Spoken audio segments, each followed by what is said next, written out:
Bismillahirrahmanirrahim. Assalamualaikum warahmatullahi taala wabarakatuh.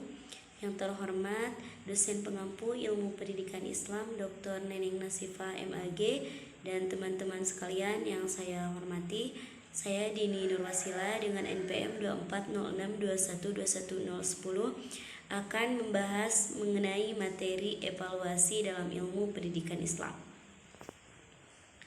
Pembahasan yang pertama adalah hakikat evaluasi dalam ilmu pendidikan Islam. Evaluasi menurut bahasa itu dari bahasa Inggris, yaitu evaluation, yang berarti penilaian atau penafsiran. Sedangkan menurut pengertian istilah, evaluasi merupakan kegiatan yang terencana untuk mengetahui keadaan suatu objek dengan menggunakan instrumen dan hasilnya dibandingkan dengan tolak ukur untuk memperoleh kesimpulan. Evaluasi dalam kata kerja dikenal juga dengan to evaluate, yang berarti menilai. Nah, adapun pengertian evaluasi ilmu pendidikan Islam menurut para ahli, salah satunya adalah menurut Abdul Mujib, evaluasi pendidikan Islam adalah suatu kegiatan yang menentukan taraf kemajuan suatu aktivis di dalam ilmu pendidikan Islam. Pembahasan yang kedua adalah landasan evaluasi dalam ilmu pendidikan Islam. Nah, seperti yang sudah kita ketahui pada awal-awal pembahasan, bahwa ilmu pendidikan Islam itu salah satunya berdasarkan Al-Quran dan Al-Hadis. Nah, begitupun landasan evaluasi itu berasal dari Al-Quran dan Al-Hadis. Nah, yang pertama, dalam Al-Quran banyak ayat-ayat yang menjelaskan mengenai evaluasi. Namun di sini saya mengambil satu contoh, yaitu dalam Quran surat Al-Hasyr ayat 18. Allah berfirman, A'udzubillahi minasyaitonirrajim. Bismillahirrahmanirrahim. Ya ayyuhalladzina amanu taqullaha wal tanzur nafsum ma qaddamat lighadin wattaqullaha. Innallaha khabirum bima ta'malun. Yang artinya, wahai orang-orang yang beriman, bertakwalah kepada Allah dan hendaklah setiap orang memperhatikan apa yang telah diperbuatnya untuk hari esok atau akhirat. Dan bertakwalah kepada Allah, sungguh Allah Maha teliti terhadap apa yang kamu kerjakan. Nah, ayat di atas diawali dengan seruan terhadap umat yang beriman. Nah, biasanya ketika suatu ayat diawali dengan kata tersebut, kalimat selanjutnya akan terdapat beberapa perintah atau larangan. Nah, pada ayat di sini ada dua perintah untuk bertakwa.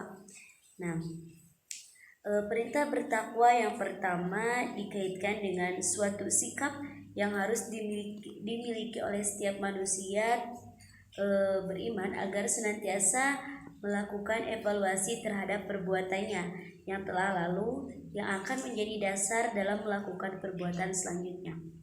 Sementara perintah bertakwa yang kedua itu dikaitkan dengan satu kenyataan bahwa Allah senantiasa Maha mengetahui apa yang dikerjakan setiap manusia.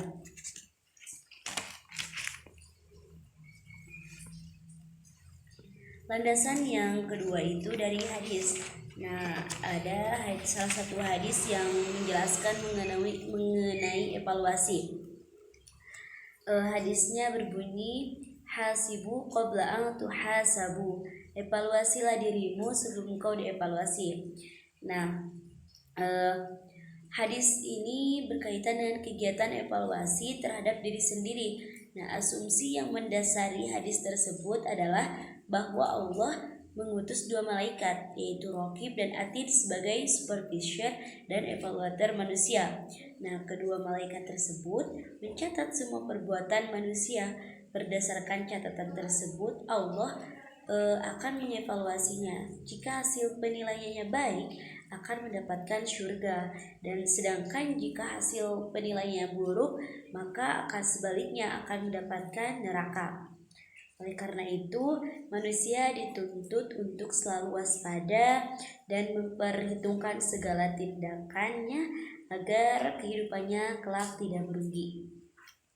Bahasan yang selanjutnya adalah objek evaluasi dalam ilmu pendidikan Islam. Nah, objek evaluasi pendidikan Islam dalam arti yang umum adalah peserta didik, sementara dalam arti khusus adalah aspek-aspek tertentu yang terdapat pada peserta didik. Nah, aspek-aspek tersebut meliputi tingkah laku maupun kepribadian siswa, kemampuan siswa dalam menangkap pendidikan dan pengajaran yang diberikan, serta proses belajar dan mengajar yang dilakukan oleh guru dan murid selama di kelas. Pembahasan yang selanjutnya yaitu tujuan dan fungsi evaluasi dalam ilmu pendidikan Islam. Nah, secara umum, evaluasi secara rasional filosofis bertujuan untuk membentuk al-insan al-kamil atau manusia paripurna.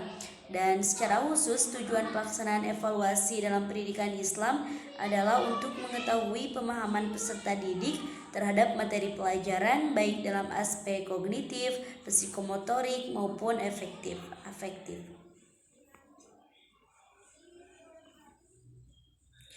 Pembahasan yang selanjutnya adalah umpan balik dari fungsi evaluasi dalam ilmu pendidikan Islam. Yang pertama adalah al-islah atau perbaikan.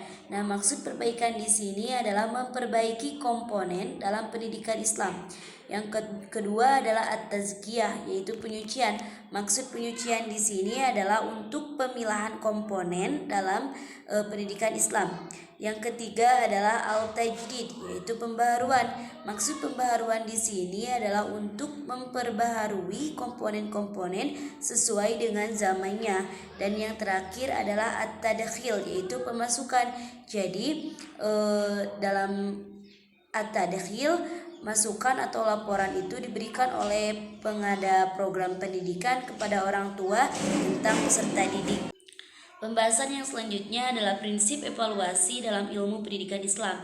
Prinsip-prinsip evaluasi yang pertama adalah keterpaduan. Jadi, prinsip ini meliputi tujuan instruksional, materi, dan metode. Yang kedua adalah keterlibatan siswa. Jadi, dalam prinsip ini, siswa dituntut untuk berperan aktif dalam proses pembelajaran. Yang ketiga adalah koherensi, di mana prinsip ini harus berkaitan dengan materi yang telah disajikan. Yang keempat adalah pedagogis, di mana prinsip ini sebagai langkah dalam memperbaiki sikap dan menjadi alat motivasi dalam pembelajaran peserta didik ke depannya. Nah, yang terakhir adalah akuntabilitas, di mana prinsip ini melihat sejauh mana keberhasilan program pendidikan ini dan disampaikan kepada orang tua dan kepada peserta didik. Pembahasan yang terakhir adalah bentuk-bentuk evaluasi dalam ilmu pendidikan Islam. Yang pertama adalah evaluasi formatif, yaitu penilaian untuk mengetahui hasil belajar yang dicapai oleh para peserta didik setelah menyelesaikan suatu program pembelajaran atau kompetensi dasar. Nah, pada mata pelajaran-pelajaran tertentu. Yang kedua adalah evaluasi sumatif, yaitu evaluasi yang dilakukan terhadap hasil belajar peserta didik setelah mengikuti pelajaran dalam satu semester dan akhir tahun untuk menentukan jenjang berikutnya. Dan yang ketiga adalah evaluasi penempatan atau placement, yaitu evaluasi tentang peserta didik untuk kepentingan menempatkan di dalam situasi belajar yang sesuai dengan kondisi peserta didik.